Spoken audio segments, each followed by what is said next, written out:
Welcome to Roleplaying History, the podcast where we explore the history of role-playing games. I'm Wayne Davis, and I'll be your guide for today's tour.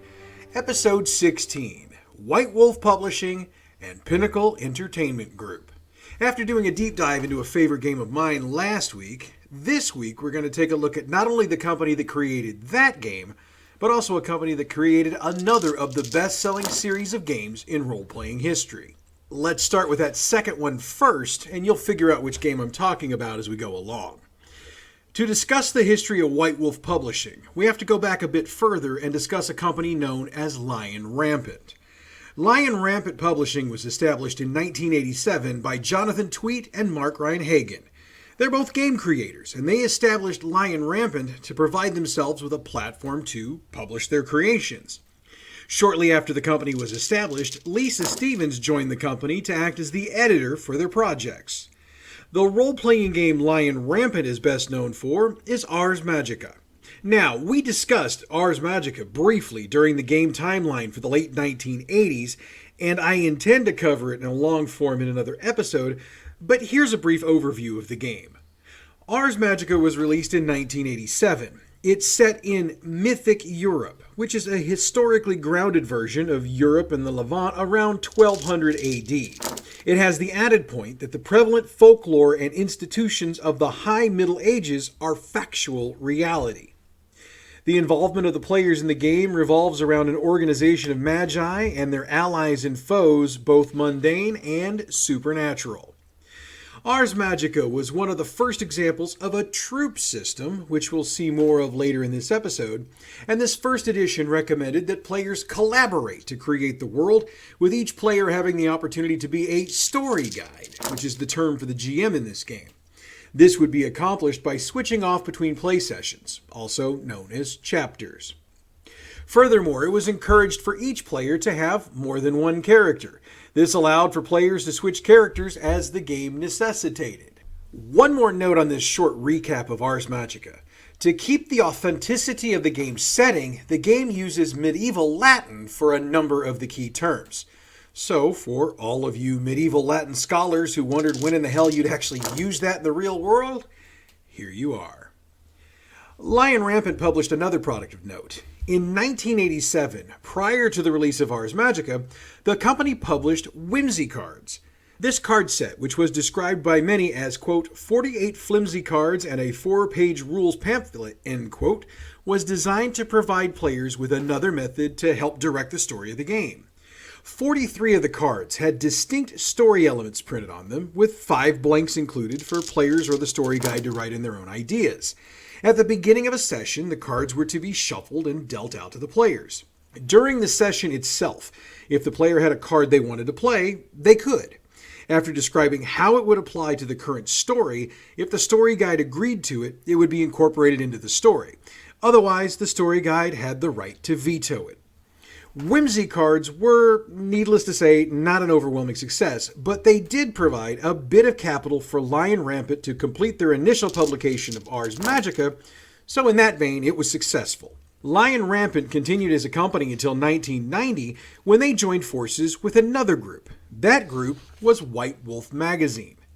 White Wolf Magazine was created in 1986 by Stuart and Steve Week, who decided as high schoolers to self-publish their own gaming magazine.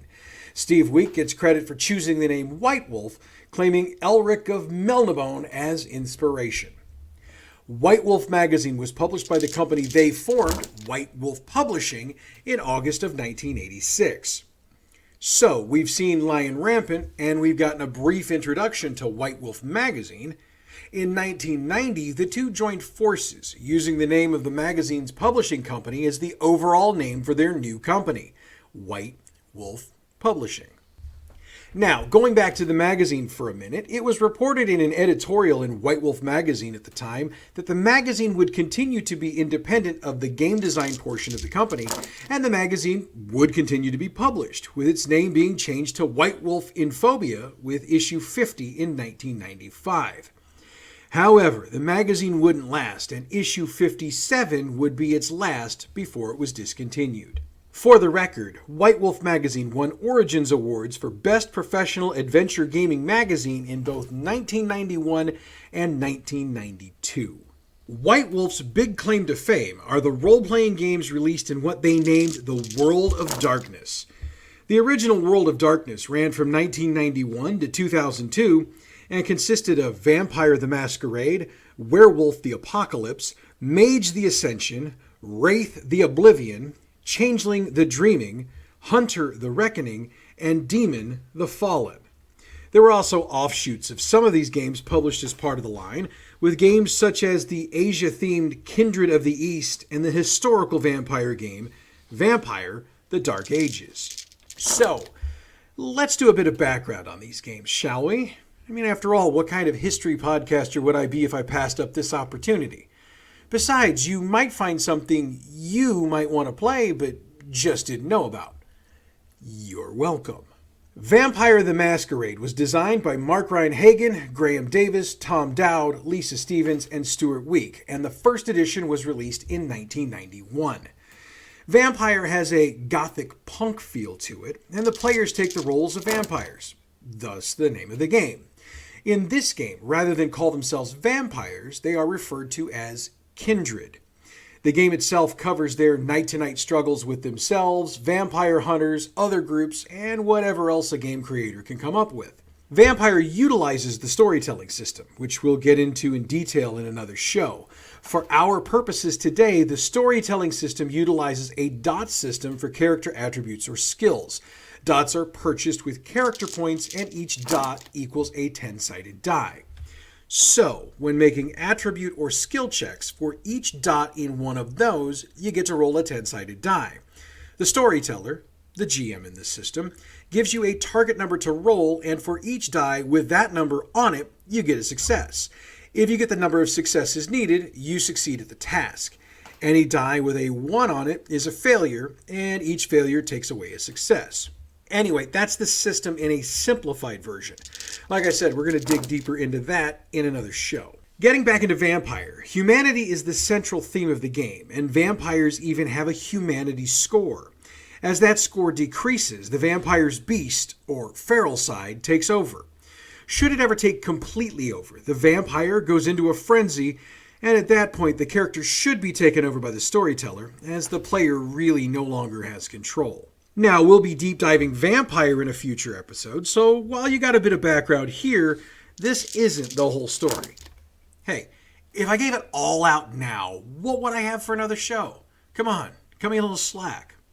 Werewolf the Apocalypse was designed by Mark Ryan Hagan, and the first edition was released in 1992.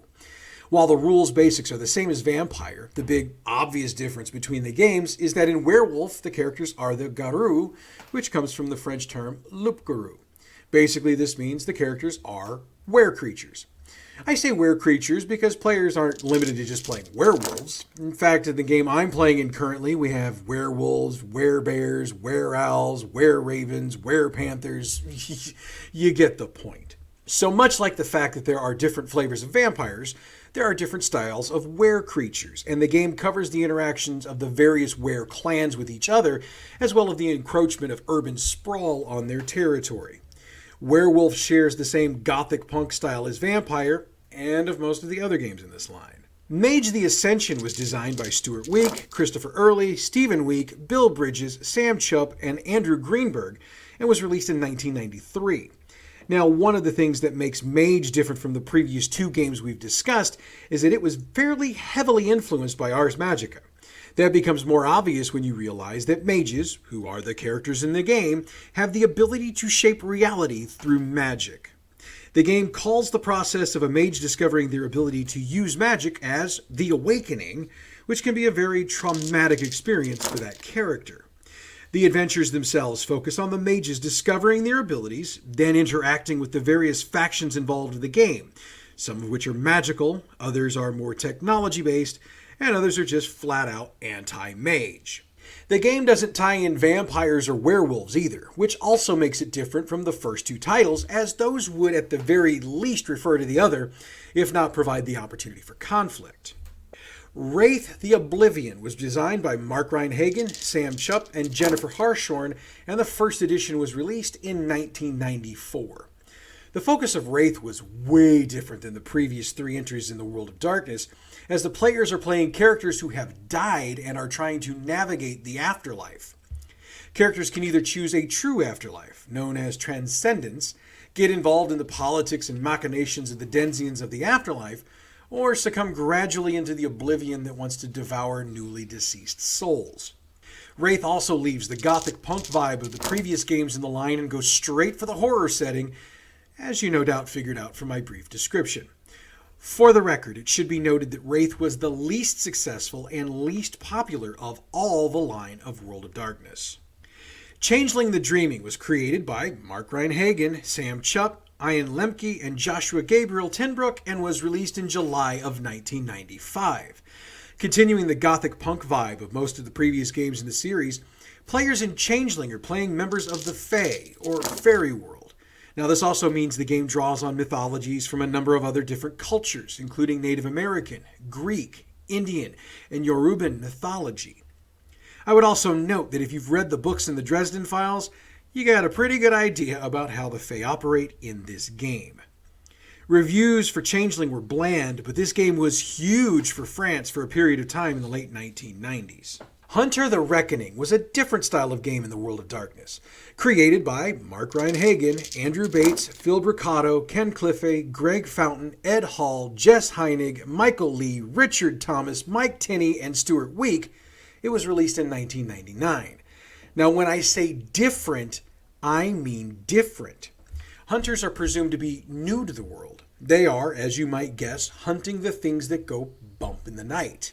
However, there's not a lot of information given in the game about them. That's different from Vampire and Werewolf, where there's a lot of information for characters to learn about their opponents. Instead, the mystery of the what is part of what fuels the gameplay. Also, groups in this game are very disjointed and disorganized, feeding on that newness of hunters in the game world.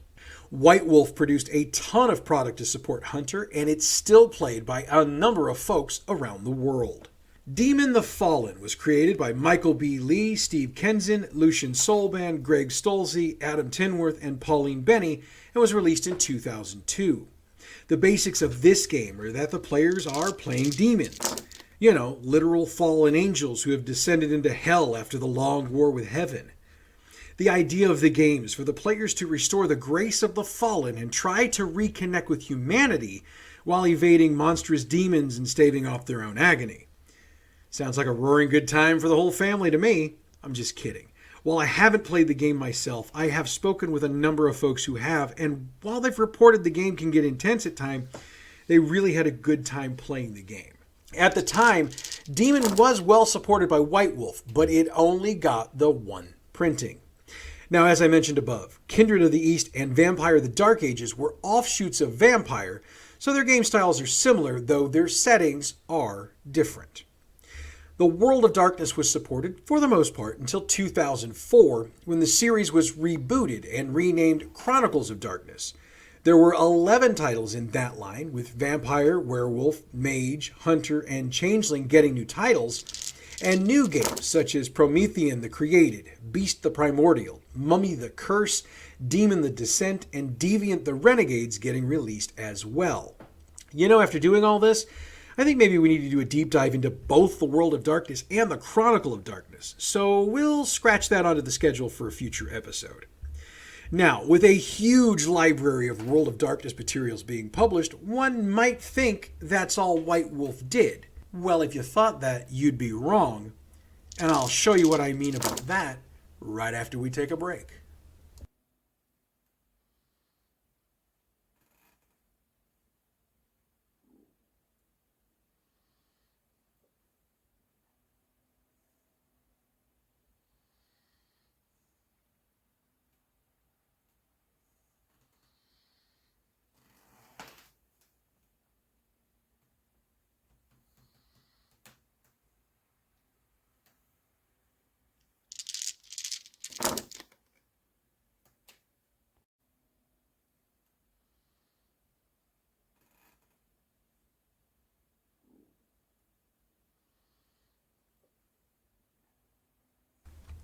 Okay, so before the break, I said I was going to go a little bit deeper into what else White Wolf did.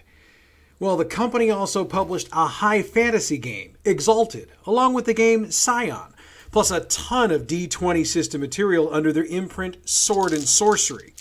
On top of all of that, they released a complementary series to the World of Darkness, which is a LARP system called Mind's Eye Theater.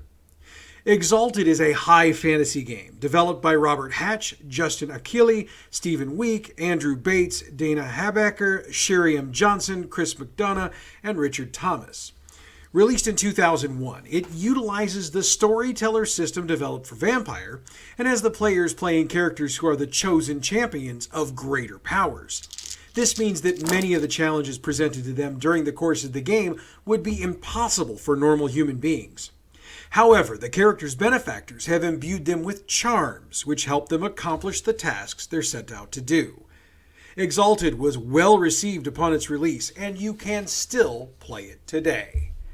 Scion was designed by John Chambers and a literal cast of dozens, and was released in September of 2007.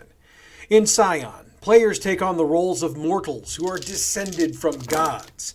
They are tasked with doing the boots-on-the-ground work for their parents in the mortal world. Mythologies from across numerous cultures are utilized in the game, and through the multiple supplements released, characters can come from any number of mythologies. The first edition of this game utilized the storyteller system, but this was changed for subsequent editions. Again, Scion is still available for play today, and those who play it speak highly of it. I could do an entire episode on the Sword and Sorcery imprint, and I probably will, so I'm not going to get into too many details here. However, one thing I do want to mention is that Monty Cook's Arcana Unearthed series was a part of it. If you don't know who Monty Cook is, well, first off, we're going to be doing a deep dive piece on him in a couple of weeks, so you will get to know him. For now, just understand that Monty is one of the big names in D&D game, and his work is played by thousands of players on almost a daily basis.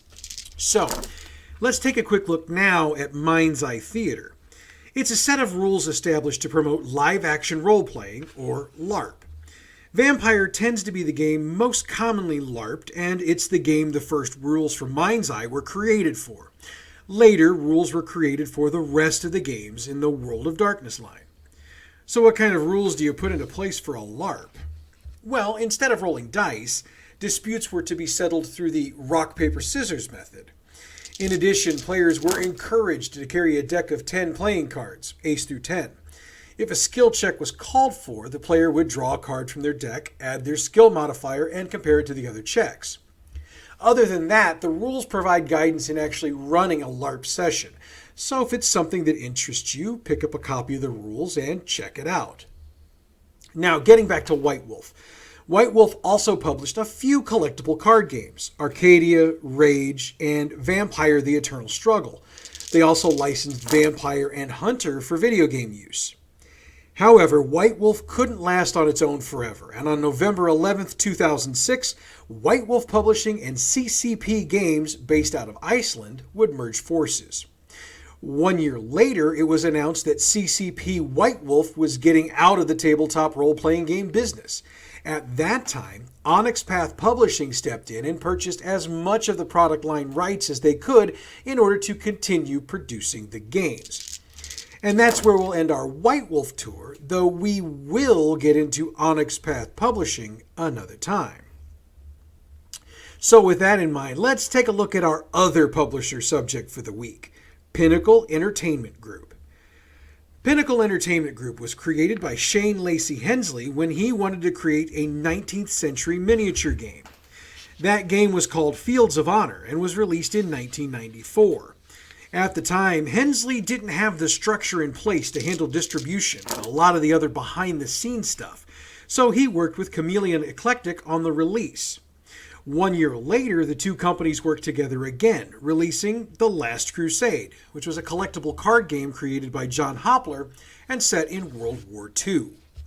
Pinnacle and Chameleon Eclectic would go their separate ways after The Last Crusade, with Hensley bringing in Greg Gordon and Matt Forbeck to shore up Pinnacle before the release of the game that put Pinnacle on the map in 1996.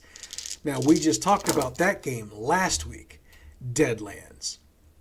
In 1999, Pinnacle released another role-playing game, Brave New World. Matt Forbeck was the designer for the game, which is an alternate history superhero game.